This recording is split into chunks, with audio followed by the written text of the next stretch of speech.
பகுஜன் சமாஜ் கட்சியின் மாநில தலைவர் அண்ணன் கே ஆம்ஸ்ட்ராங் அவர்கள் கடந்த 5/7/2024 படுகொலை செய்யப்பட்டார். இந்த படுகொலை செய்யப்பட்ட வழக்கு சென்னை அமர்வு நீதிமன்றத்திலே வழக்கு விசாரணை நடைபெற்று வருகின்றது.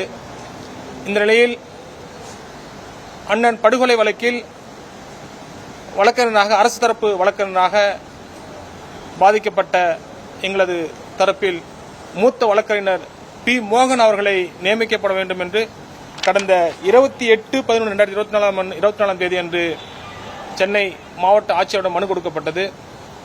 மனு கொடுக்கப்பட்டு இந்த 3 மாதங்கள் கடந்த நிறைவடைந்த பிறகு அரசு தரப்பில்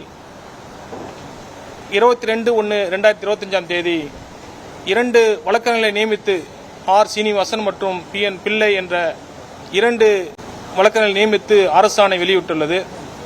அதனால் இன்று நாங்கள் முதன்மை தலைமைச் செயலரை சந்திக்க நம்ம அனுமதி கேட்டிருந்தோம். அனுமதி கொடுக்கப்பட்டது. அவர்களிடம் நாங்கள் ஏற்கனவே கோரிக்கை வைத்தது போல பாதிக்கப்பட்ட எங்கள் தரப்பில் மூத்த வழக்கறிஞராக இருக்கின்ற பா. மோகன் அவர்களை அரசு தரப்பு வழக்கறிஞராக நியமிக்கப்பட வேண்டும் என்று கோரிக்கை வைத்தோம். ஏற்கனவே 2 வழக்கறிஞர் நியமித்தால் கூட, அதுக்கு அரசாணை பிறப்பித்தால் கூட இவரையும் சேர்த்து 3வது அரசு வழக்கறிஞராக நியமிக்கப்பட வேண்டும். ஏனென்று சொன்னால் ஏற்கனவே அரசு தரப்பில் கோகுல்ராஜ் கொலை வழக்கு, மேலவளவு வழக்கு, தற்போது நடைபெற்று முடிந்த கோவை ஆணவ படுகொலையான இரட்டை படுகொலையான வழக்கில் அரசு தரப்பில் ஆஜராகி அதுக்கு தண்டனை பெற்றுக் கொடுத்துள்ளார். அதுபோன்று இதுபோன்ற வழக்குகளை மிக நேர்த்தியாக கையாண்டுள்ள மூத்த வழக்கறிஞர் பா. மோகன் அவர்களை நியமிக்கப்பட வேண்டும் என்று நாங்கள் கோரிக்கை வைத்தோம். அந்த கோரிக்கையை பரிசீலிப்பதாகவும் ஒரு 2 நாட்களில் எங்களுக்கான உரிய பதிலளிப்பதாகவும் அவர் எங்களுக்கு தகவல் தெரிவித்துள்ளார். அதனால் நம்ம இன்னைக்கு மாநில முதன் ஒருங்கிணைப்பாளர் அண்ணி திருமதி ஆம்ஸ்ட்ராங் அவர்கள் தலைமையில் நீங்க வந்து நம்ம அவங்க சீஃப் செக்ரட்டரி சந்திச்சிருக்கோம்.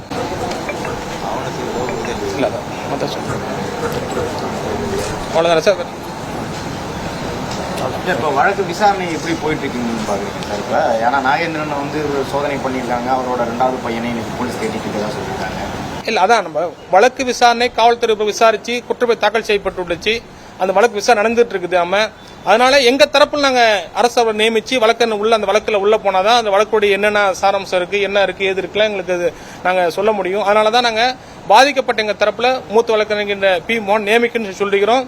அரசு தரப்புலயே அதுக்கு உரிய நடவடிக்கை எடுப்பதாகவும் உரிய பதிலளிப்பதாகவும் தகவல் சொல்லியிருக்காங்க. காவல்துறை கைது நடவடிக்கை எடுத்திருந்தாலும் ஒரு சில அரசியல் தலைவர்கள் இன்னமே சொல்றாங்க இதுல அரசியல் பின்னணி இருக்கு, இவங்க மட்டுமே குற்றவாளிகள் கிடையாது, இந்த 5-6 பேர் மட்டுமே, இதுக்கு பின்னணியில அரசியல் காரணங்கள் இருக்கு அப்படிங்கிறாங்க. இல்ல, நாங்க ஆரம்பத்துல சொல்லிட்டு வரோம். நம்ம இருந்தாலும் சொல்லு இந்த மாதிரி அரசியல் பின்னணி, அரசியல் படுகொலை தான் சொல்லிட்டு இருக்கோம். நம்ம இன்னைக்கு இருந்தாலும் தமிழக அரசின் மீது நம்பிக்கை வைத்து வழக்கை நம்ம விசாரிக்கணும்னு சொல்லி விசாரணைக்கு கொடுத்துருக்கோம். நம்ம குற்றப்பத்திரிகை தாக்கல் செஞ்சிருக்காங்க. அது எங்கள் தரப்பு வழக்கறிஞர் நியமிக்கப்பட்டு நம்ம குற்றப்பத்திரிகை முழுசும் படிச்சு அதில் என்ன தெரிஞ்சுக்கிட்டாதான் நம்ம அதில் என்ன வழக்கில் பாதகம் சாதகம் என்ன இருக்குன்னு நம்ம தெரியப்படுத்த முடியும். அதனாலதான் எங்கள் தரப்பு வழக்கறிஞர் நியமிங்கன்னு சொல்லி கேட்டுருக்கோம். நம்ம எங்கள் தரப்பு வழக்கை நியமிச்சு கொடுத்தாதான் அதில் என்னென்ன பிரச்சனை இருக்கு, என்ன இருக்கு அப்படிங்கறது நம்ம நீதிமன்றத்திலோ எப்படி நம்ம ப்ராப்பரா போறது, அரசு தரப்பு எப்படி இது பண்றது நம்ம முடிவு பண்ண முடியும்.